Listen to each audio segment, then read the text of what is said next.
In 2016, Tulsa billionaire George Kaiser purchased Bob Dylan's personal archives for a reported $20 million.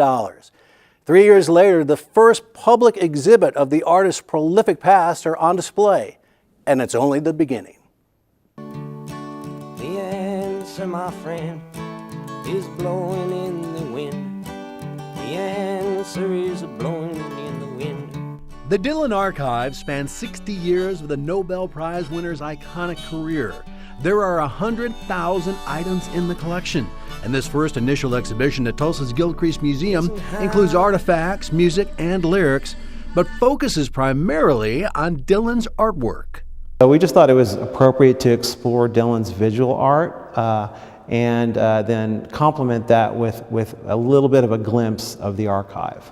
He was proud to have his work alongside that of Woody Guthrie and the Native American people here. So again, it's just fitting that we have this first major exhibition at Gilcrease where they have one of the foremost Native American collections in the country. You see Bob in '65 kind of looking at himself, 5 decades later. Curator Michael Chaikin lives in New York, but now spends about half of his time in Tulsa, culling and cataloging a massive amount of historically significant material. I mean, he's been drawing since childhood. He's been painting since the mid-'60s. He's been exhibiting his paintings. He's been exhibiting his drawings. And he's very serious about this. It isn't, like a hobby for him. It's something that he's very passionate about. The gallery space is dominated by a series of charcoal portraits Dylan created in 2011 and 2012 that he entitled Face Value and give the exhibit its name. He's on the road for more than half the year, is when he gets a lot of this work done.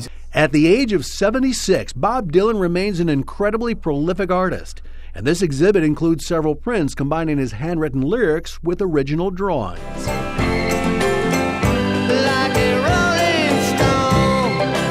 There are 18 examples on display, including All Along the Watchtower and Mr. Tambourine Man. The original idea was to release a volume of Dylan's lyrics only, but then this restless creative genius changed his mind. Hey, Mr. Tambourine Man, play a song for me. Then at the 11th hour, he did a series of drawings that relate to his songs. They're very whimsical, kind of simple drawings. But it's an interesting thing for an artist to do that, the way that Bob is kind of relating to his own work and doing these drawings in tandem with these lyrics. So he stopped the presses and said, no, I want to include some of these drawings. In a rare 1978 interview, the artist explained his muse, his motivation for creating everything that you see here. And you can read it on the gallery wall. The highest purpose of art is to inspire. What else can you do? What else can you do for anyone but inspire them? His music has certainly done that. But what about these drawings and paintings? Are they any good? Do the critics have an opinion? And does it really matter if they do? Everybody immediately thinks you can't do that. This is your lane, you got to stick in this lane, and you're some sort of a dilettante or something. I think some people see the work as an important extension of what Bob is already doing. They see it all of a piece. And then there's some people who just out of hand say, oh, that's no good. Bob should stick to singing. What is this? That is certainly nothing new. Dylan has spent his entire career confounding his critics and reinventing himself in ways even his fans did not appreciate at first. In 1965, Dylan famously went electric to the dismay of many of the traditional folk fans who had followed him.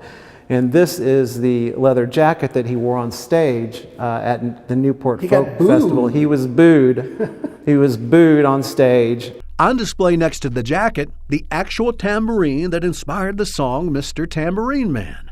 Historic stuff, and just a small taste of the memorabilia that will soon lure music lovers from around the world to Oklahoma. Bob Dylan is an international figure, arguably the most important American cultural figure of the last 50, 60 years, winner of the Nobel Prize in Literature a few years ago. So yeah, this absolutely adds to the cultural renaissance happening here in Tulsa already with the Guthrie Center, with Gathering Place, the future OK Pop, in making Tulsa a true cultural destination. The Bob Dylan Center is scheduled to open in 2021 in the Tulsa Arts District, in the same block as the Woody Guthrie Center.